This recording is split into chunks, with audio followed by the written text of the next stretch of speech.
Cops arrive on call and see a little girl who lives alone in an old house. A police officer and his partner responded to a distress call made by a 7-year-old girl living alone in an old house and found out what happened to her mother. Hello? Hello? 911, what's your emergency? My stomach hurts so much. What's your location? Benjamin Splain nodded his head as he quickly wrote down the address and reassured the little girl on the other end of the call. Help is on the way, just hold on, okay? He said. Officer Kelly and his partner Amos were seated in their police cruiser, which was seated at an intersection in the busy city of New York.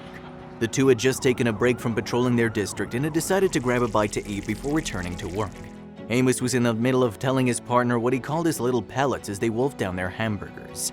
The pellets were jokes Amos claimed could even make the most sadistic person laugh, but in truth, the only reason Kelly reacted to them was because of how ridiculous they were.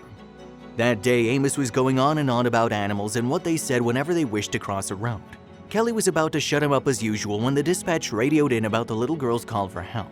The two men were the closest to her location, so Kelly quickly picked up his radio to announce they'd head over there immediately. And I was just about to reach the climax of those jokes, Amos pouted while Kelly secretly rejoiced. You'll have your chance, my man, he said with a smile. When they arrived at the girl's location, Kelly and Amos walked to the door and knocked. They repeated the action several times, but no one answered the door. When Amos tried the lock, they discovered the door had been left unlocked, so they entered. Hello? Kelly called out, listening intently for a reply. Perhaps no one's home? Amos wondered.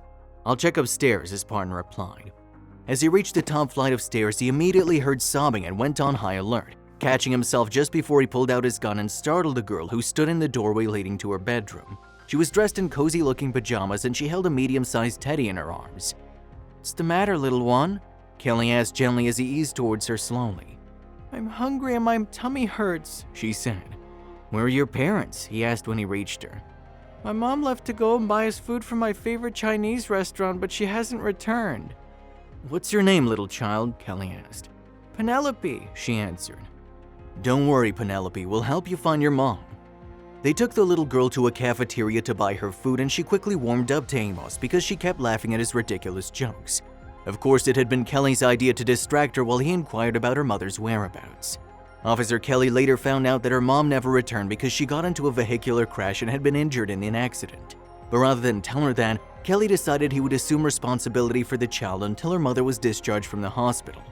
She'd walked away from the accident with a slight concussion and several scratches, which meant she would be released once she woke. The two kind officers spent the rest of the day with Penelope, taking her on a sightseeing tour of New York, and they also kept her well fed. She was so engaged, she didn't have to worry about her mother until she noticed at night that they were headed away from the direction of her home. It's that way, she said in confusion. Your mom will be away for some time, little one. She needs you to wait for her. Can you do that? Kelly asked. They had hoped the woman would have regained consciousness and returned to her home by nightfall, but that didn't happen, and they couldn't leave the little girl alone to fend for herself. Kelly decided he'd care for the little girl until her mother returned. He told her mother was on a long journey but would return any time. Till then, you're gonna be a good girl while waiting for her, okay? He told her. He also assured her he would remain with her that night to watch over her. Kelly continued to watch over the girl like that for 3 days, after which her mother regained consciousness. When the woman was to be discharged, Kelly drove Penelope there in his cruiser, watched in tears as mother and daughter were reunited, then he drove them back home. Penelope's mother didn't stop thanking him for caring for her daughter, and from that day forward, Kelly and Amos would occasionally stop by to say hello to the girl and tell her more ridiculous jokes she giggled at. If you liked the video, please give it a thumbs up and consider sharing it with someone who may find it interesting. Thanks for watching, and I'll talk to you in the next one.